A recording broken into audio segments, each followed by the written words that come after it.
What's up, guys? With another video of Hardwood Talk, Episode 4. I got my boy Symbiote NBA with me today. You know what I'm saying? He's been grinding on this channel lately. He's been uploading like what, 3 times a week? Twice a week. Twice a week. It's pretty good, pretty consistent. Go check out his channel in the link in the description. He's been grinding, man. So yes, sir. Yeah, I know him from the live streams with Official Romp, Sons Geek, and Loud Rants and stuff like that. He came on the first time and he didn't have a camera like the first 2 times. That was funny. That was really funny. Hey, bro. But hey, man, why didn't you have a camera? Like, why? Because, bro, I ain't trying to show my face on the internet too much until we a little bigger. You know what I'm saying? Oh, I got you. But don't worry, I'll link this to everyone on my channel so they can check it out. Okay. Yes, sir. His link will be in the description to his channel. You know what I'm saying? He's been doing a lot of work, a lot more uploads than me because I've been trying to get this high school 9th grade school thing locked down. Bro, you know? You just gotta keep grinding. Yeah. But what I wanted to get into is, like, how did you first get into YouTube? All right, so I first got into YouTube in like December 2018 because I honestly thought that I was gonna be a Twitch streamer, which is ridiculous given how saturated that market is and like how hard it is to get noticed there. First, like, not doing YouTube before, it's really hard. Yeah, like you should do YouTube first if you want to do that, and then like transfer your audience over there. That's what I learned. Yeah. But so I bought a PC thinking that I was gonna do some gaming videos and all that. But then I realized when I was streaming that no one was there and that I was just talking to myself. And I wasn't really good at the game either. I think I was playing League of Legends. I was not good at the game at all. Crazy. So there was that. So I was like, damn, I need to find something that I actually know what I'm talking about, and that I could pre-record so that I can get on my facts straight and know what I'm saying. And then I was like, oh, why not do basketball? Because I've been playing basketball since I was like 5 years old. So I know like some stuff. I'm not saying I know everything, but I know some stuff about basketball where I can make like an educated, informational video, I would say. So yeah, and then we uploaded our first video in like late December, I think. Late or mid-December, one of those. And then we've just been uploading from there, bro. That's super cool. Like I said earlier, link in the description for his channel. He's been going crazy over there. He's a little bit over 1K now, 1.1.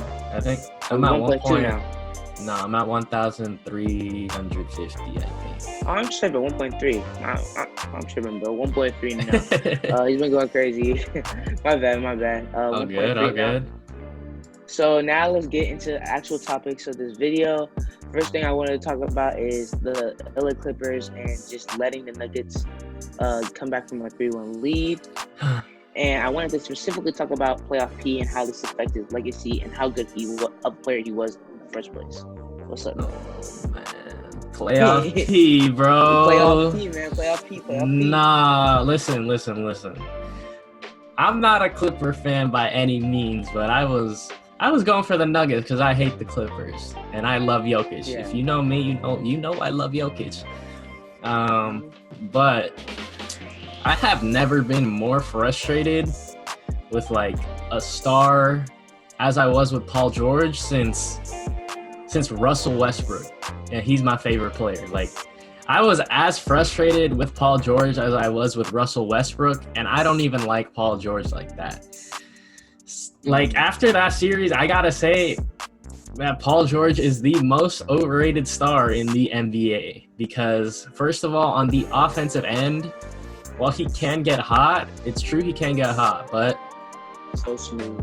This man, yeah, he's so smooth at times, but for some reason, he's only smooth against the bum teams in the league. When he gets playing against real competition, he like the Avatar, bro. He disappeared when the world needed him most. He vanished.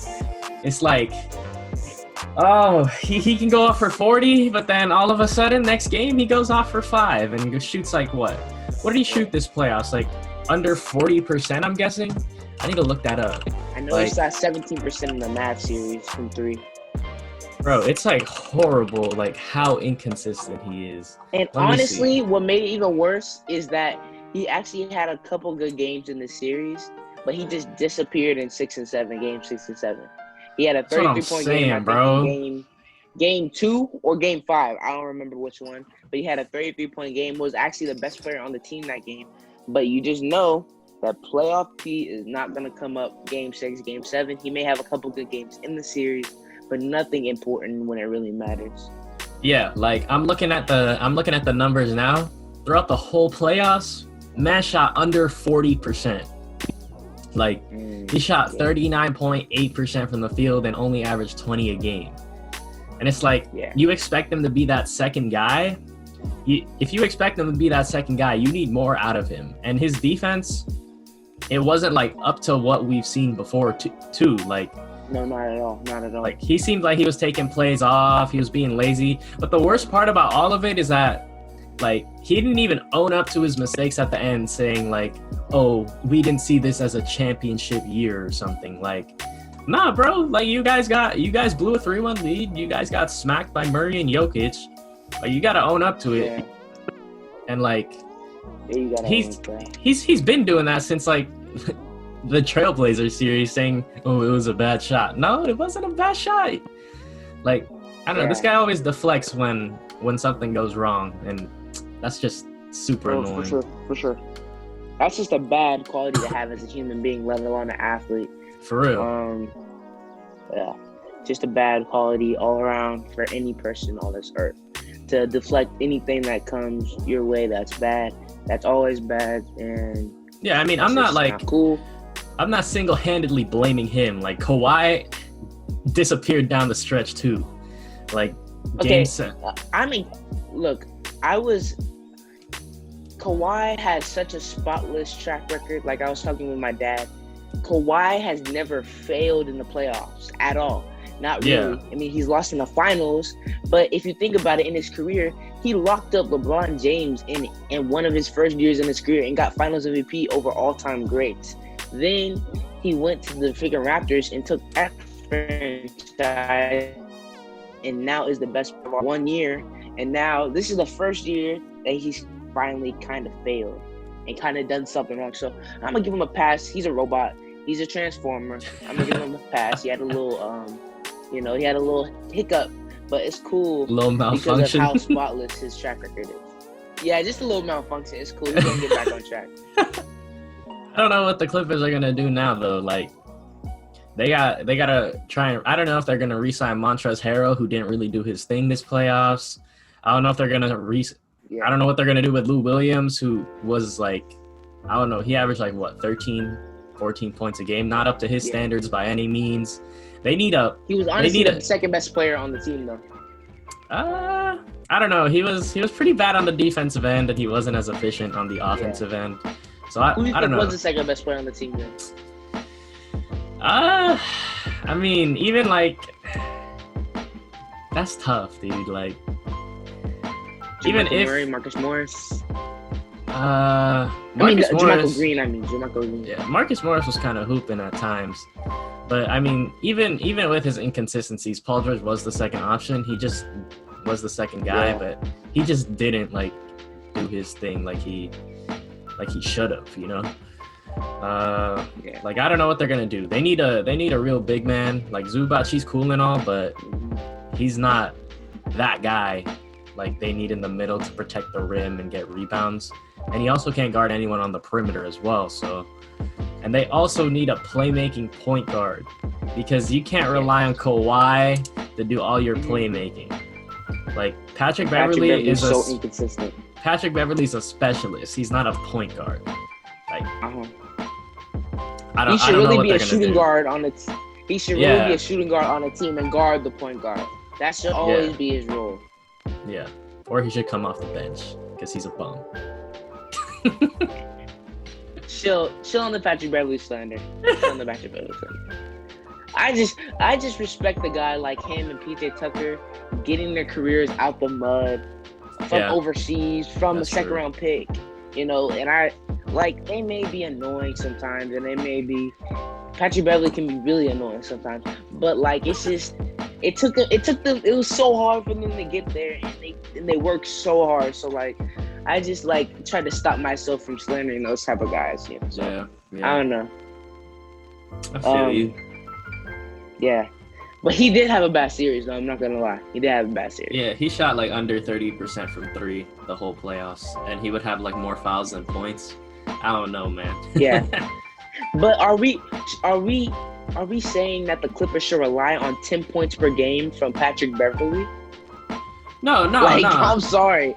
Like, I mean, I'm expecting 7 points, 5 rebounds, and five assists from Patrick Beverly, and for him to play decent defense on Jamal Murray or whoever they did. And he didn't get 7 points per game. He didn't get 5 rebounds. He didn't get 5 assists. And he didn't play decent defense on Jamal Murray.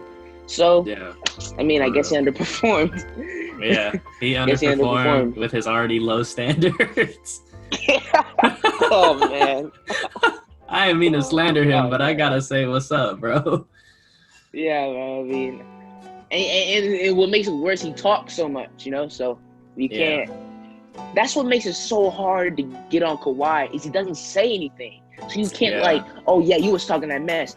Nah, he was just really just in his room, like just looking at the wall, and then he just went out to play, and he just so happened to shoot 6 for 22. Oh. Yeah, but going back to playoff P, that man needs to play better. Like, it's just simple as that. Like, I don't know why he's so inconsistent or like what was up with him. He did say he was having those mental health issues, so maybe that has something to do with it. I'm not buying it, you know, but I don't know. He just didn't seem like himself. I think the Clippers load managed way too much during the regular season, and it came back to bite them because Kawhi played like 33 minutes a game during the regular season, and it was up to like 40 in the playoffs. He looked gas in the fourth quarters. Same with PG. Like, how you hit the side of the backboard in the game 7, my guy. Like, he was gassed.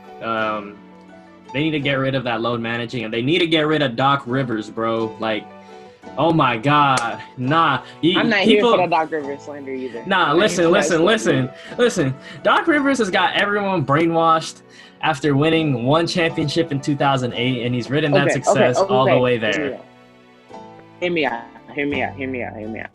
What was Doc Rivers supposed to do with this roster when Paul George is playing like a fourth option and Kawhi is not delivering, Patrick Beverly's not living up to his standards, Lou Williams is not playing like he is, Montrezl Harrell's not playing like a 6th man of the year? What is he supposed to do? Bro, like, that's not for me to answer. That's for him to answer. He gotta he obviously had to have a good game plan to get the 3-1, right? Yeah, but if it's not working, he gotta change it. He didn't change it at all. What was he supposed to change? I mean, he had to get someone in there to guard Jokic, be it, I don't know. Ooh. I don't know, maybe Joakim Noah, bro.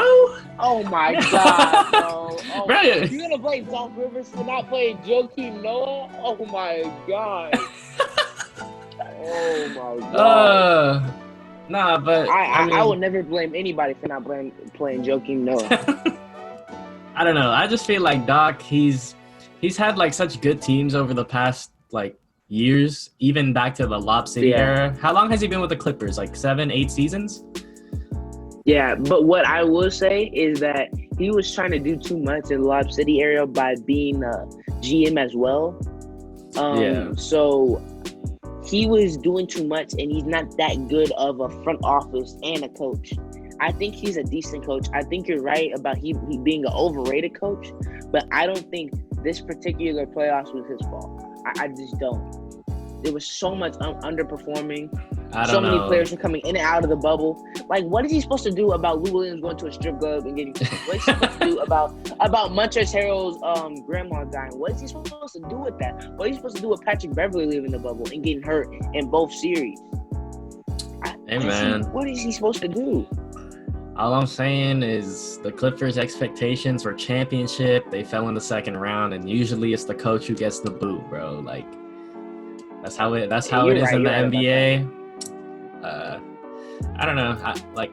I don't know who they'd even hire. So Yeah. I don't know. I could definitely see him like getting the boot though and getting fired. I can see it too. I could see it. I could see it. But I just don't think it's fair. But it's usually not fair. Like 75% of the time. So I don't know how you blow 3 double-digit leads in the fourth. Like that's just crazy to me. the comeback kids, man. They're the comeback kids. Yes, sir. Jokic, best center in the league. We didn't get any praise to the Nuggets. We just kind of bashed the Clippers, but the Nuggets played amazing those last 3 games. Paul Millsap came out the grave for 1 game, so. Yep. Hey man, shout out to Jamal Murray. Nikola Jokic. Shout out to Michael Porter Jr. Shout out to Monty Morris, underrated player off the bench. You feel me? Who else? Who else did well? That Mason Plumlee, you pissed me off. I'm sorry, bro. Like that man just pissed me off. But yeah, the Nuggets got a solid squad. Like it's hard to hate that team, especially after what they did the past two rounds. So shout out to the Nuggets, man. Yeah. Now I wanted to get into these All NBA teams. What did you think about some of the voting? There's a lot of interesting votes in the All NBA team. Patrick Beverley, Defensive Player of the Year. Let me pull it up real quick. Luka Doncic, All NBA second team defense. Interesting, very very interesting. Let's see. A lot of interesting stuff. Let me look at this All NBA first team. You know, LeBron, Giannis, Harden, AD, Luka. That's looking all good right there. Mm-hmm. Second team, Kawhi, Jokic, Dame, CP, Siakam. Siakam is an interesting one. He played it. You have to remember this is a regular season award, so. But he didn't play well in the regular season either. Yeah, I would have had Jimmy Butler there instead. No, Ben Simmons is a guard. I would have had Jimmy Butler there instead. You know. How do you feel about the position locks? I mean, I guess it's fair because like there's some there are clear talent disparities in certain positions. Like, you know, the center position isn't exactly the best outside of Jokic, Cat, Embiid, Gobert. Like aside from them, Man. I guess it's fair, but I wouldn't put position locks. I just do it by the best players. That's what I do. I just do. That's me. If there's 5 guards that are the best players, there should just be 5 guards on the first team, and we should just keep it moving. And then the third team was Tatum, Butler, Gobert, Simmons, Westbrook. I'm fine with that. I'm not fine with Gobert making the third team. He wasn't the third best center this year. Hold up. 1 second. Who would you have put there instead? Because Cat didn't Adebayo. Hey, I mean, that's fair. There was no hesitation at all. Or Joel Embiid. I think he didn't make it because he didn't play enough games because he had that one stretch where he was injured. Oh. I think that's the reason, but no, I would put Adebayo there. Adebayo's a monster, so. I think they're still latching on to that last Defensive Player of the Year season from Gobert. It's not the same anymore, man. I'm sorry. Oh man.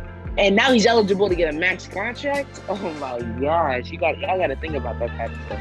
Hey, bro, you know a team like the Knicks are gonna give him a max contract, bro. The Knicks gotta keep stacking up on their big men. You know what I'm saying?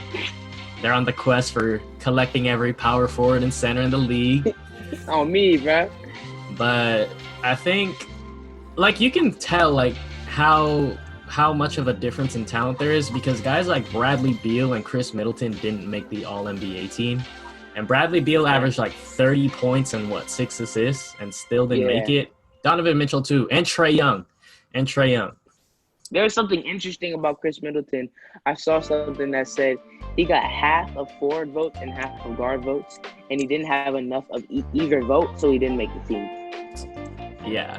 So that's why it's to be total votes, no position line. Yeah. I mean, that guy almost had a 50-40-90 season, which is insane. Sheesh, I'd take him over Paul George, man, right now. Okay. That's recency bias. Come on, bro. That's recency bias. You know that. No, because Chris Middleton, he stepped up when Giannis went down. You know what I'm saying? Indeed. Don't forget, he had 2 points in game 1 of Orlando Magic series. So. That's true. Never forget.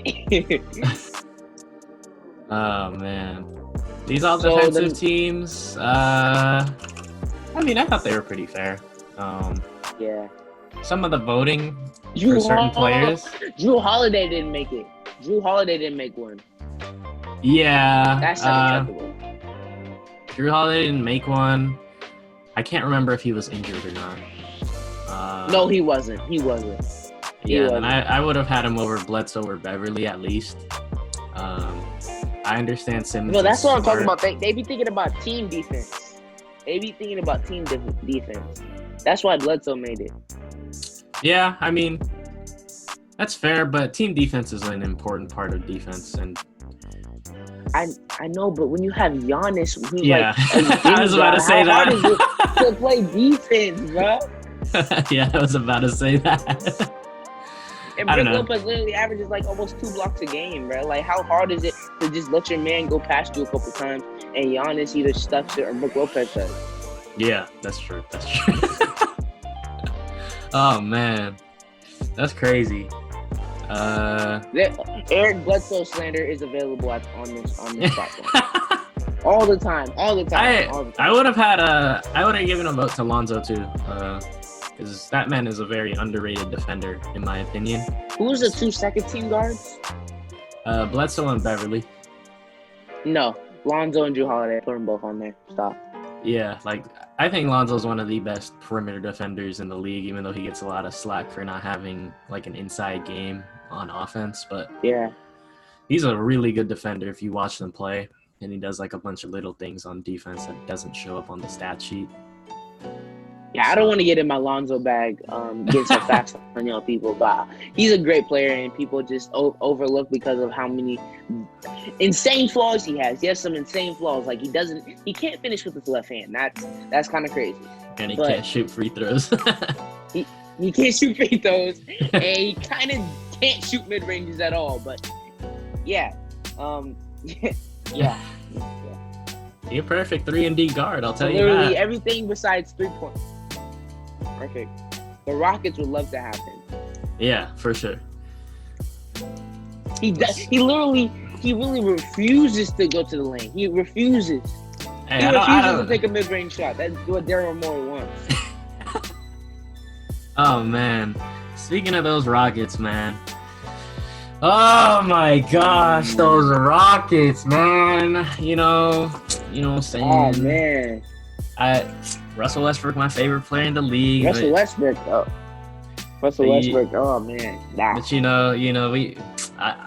I think I gotta accept that man is never gonna be a vital part of a championship team.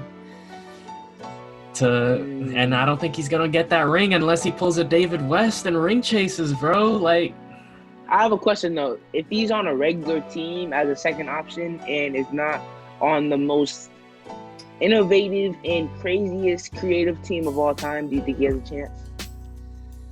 Well, it's what team would want him, bro? He's so... I know, I understand that, but besides Oklahoma, literally the team that he was on is an anomaly right now. Yeah. I don't know, it's tough because he's so limited and ball dominant. He's a reverse Lonzo. Yeah. It's tough, bro. I don't know if he can win with a player like that.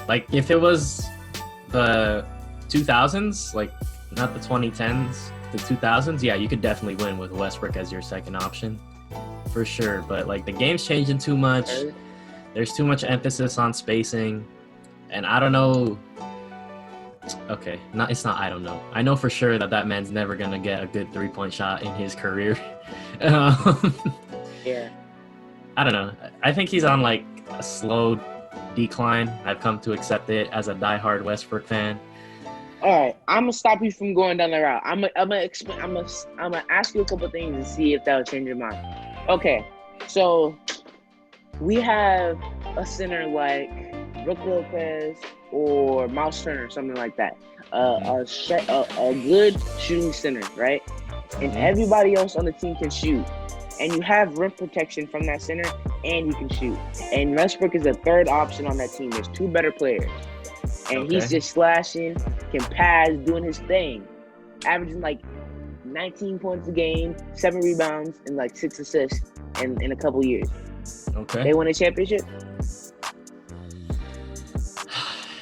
Depends on your first option, bro. Like, your first option got to be able to shoot the ball and make his own shot. That's what I'm saying. That's what needs to happen. They need to shoot the ball. They need to be able to shoot the ball. I mean, yeah, if it comes to that, it's possible, but that man's cursed. he's like one of the most unlucky superstars I've seen in the NBA. So yeah. I don't know. He might have to ring chase, bro. But I think he got more respect for himself than that. Yeah, he does. That's one thing I like about Westbrook. Yeah. That's one thing I like about Westbrook. Hey, bro. But I'm on the Jokic train, you feel me? Yes, sir. Nikola Jokic. I gotta get that jersey. All right, I wanted to get into this article, this Hoops Hype article that came out a couple days ago or like a day ago. And it had a lot of interesting things, like a whole bunch of GMs and execs voted on like what players they would pick to be their superstar that they're building on. Luka was number 1 with 100% of the vote, and it was a top 3. Like everybody gave a top 3. Yeah. Jason Tatum was number 2 with 64%. Devin Booker was number 3 with 25%. John Morant was number 4 with 18%. Donovan Mitchell was number 5 with 16%. We'll get into that in a second. Oh, wait. This is number 5. Oh, they're tied. Number 5, Bam Adebayo is number 5, tied with Donovan Mitchell, 16%. Zion dropped all the way to 13% after that bad showing in the bubble.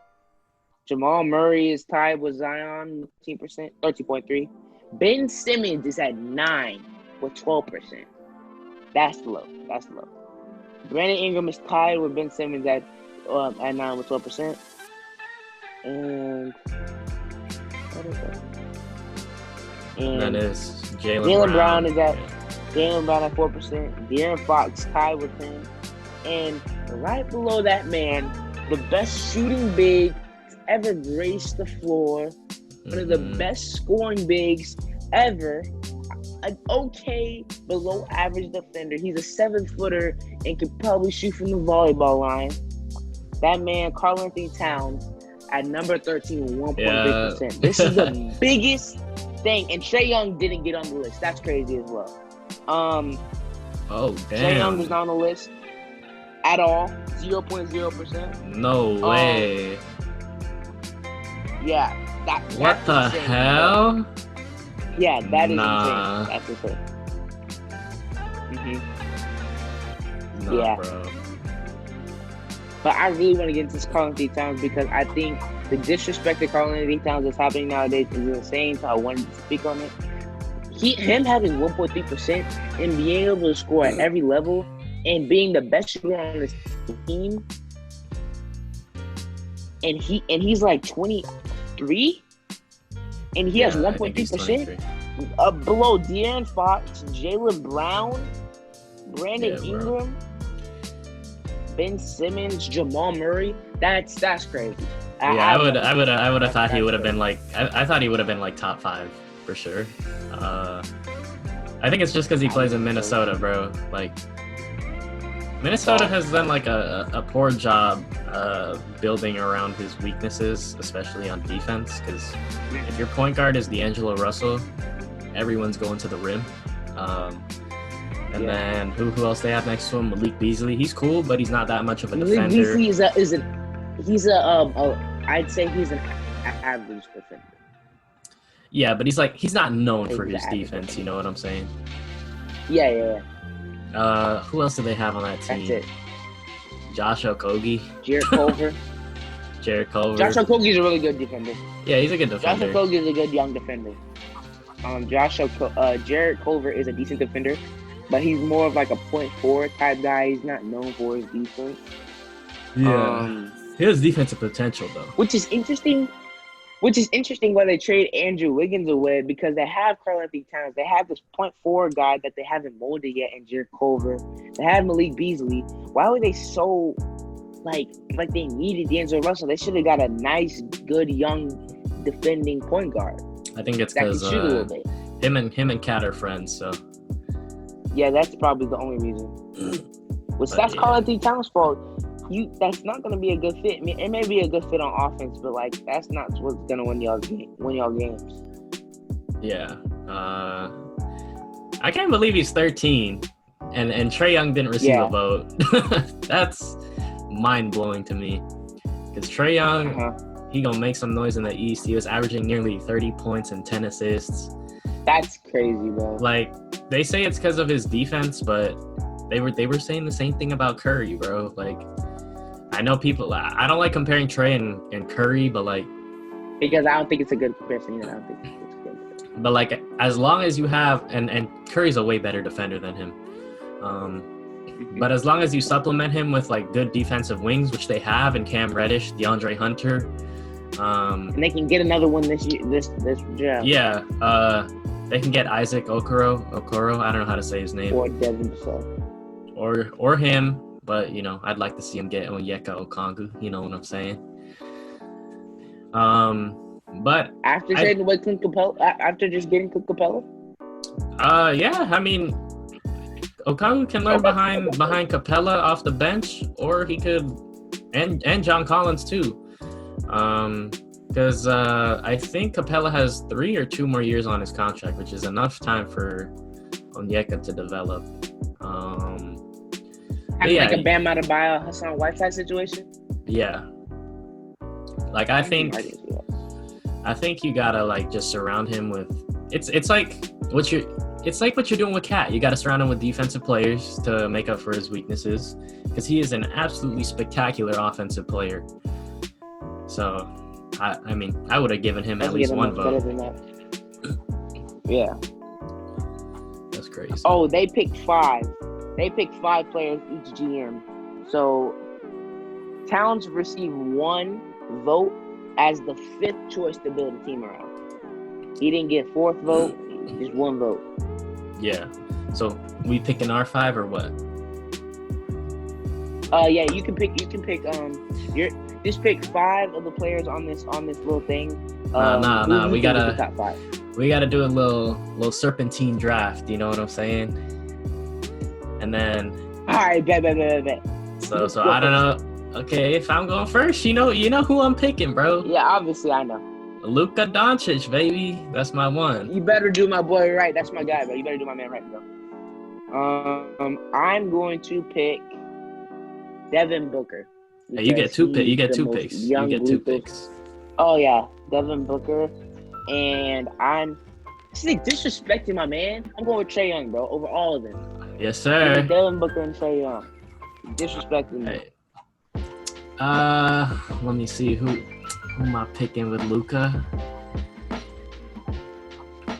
I get 2 picks right now. Right? I get 2. You get 1. Yeah, you get 2. You get 2.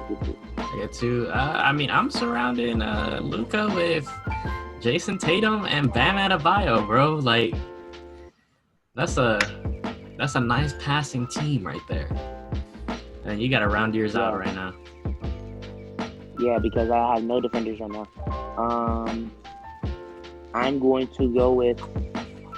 Let's see. I'm going to go with Ben Simmons. Yes, sir. He was talking about running power forward in the bubble. That's what he's going to be doing for us. All right. And then I'm gonna go with Jaylen Brown as my small forward. Now we got two defenders that can also facilitate. See, I got Luka as my point guard, Tatum as one of my forwards, and Bam as my center. I'm gonna have to go Donovan Mitchell, and I'm gonna have to. Yeah, as my two guard. He's your two, Paul. Damn, am I gonna be crazy for this pick? We're picking Karl Anthony Towns. No, you're not. Bam and Karl? No. Bam Adebayo is running the screen and rolls, and Cat's running the pop. Hey. That's and then you got one last pick, bro. One last pick. There's no more centers on the board, so I'm gonna do a little Houston Rockets thing as Ben Simmons as my Russell Westbrook, but he's just 6'10", and I'm gonna get Brandon Ingram. All right. Trae Young, Devin Booker, Jaylen Brown, Brandon Ingram, and Ben Simmons at my 5. Rolling, getting rebounds. Everybody can push it. You know what I'm saying? So. And then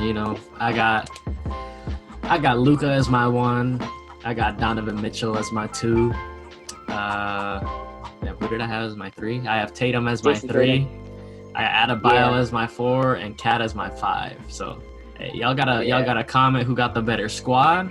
You know what I'm saying? Yeah. You have the better squad just for the simple fact that you have Luka Doncic. But if we were to play 5-on-5, you got some mismatches on the court, bro. Like, yeah, for real. Like who's Karl D. Towns guarding? Exactly. That's the one issue. Yeah. All right. The people that we didn't pick is John Morant.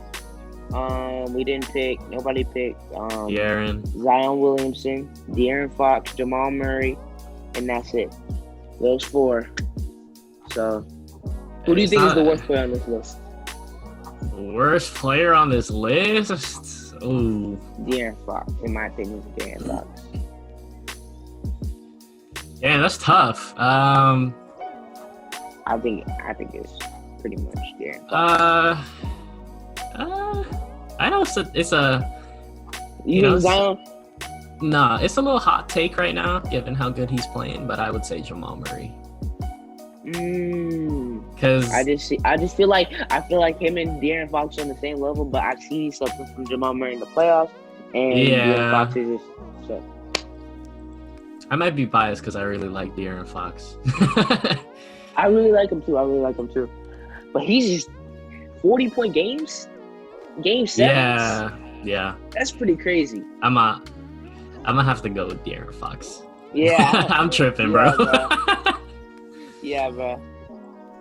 All right, man. That's all the stuff we got for us today. We got a little article in here. There's some blasphemy on this article, bro. Collins D. Thomas 13. Trae Young, no votes. That's crazy. So glad Symbiote got in here. Yes, Thanks for taking time out of your day. Thanks for taking time out of your day to join me. Thank you for having me. Playoff Peace Slander on this channel every single day. You know what I'm saying? Every single time we get on here, Playoff Peace Slander is definitely needed. Like and subscribe on the video if you haven't already. And we'll see you guys next time, man. Later.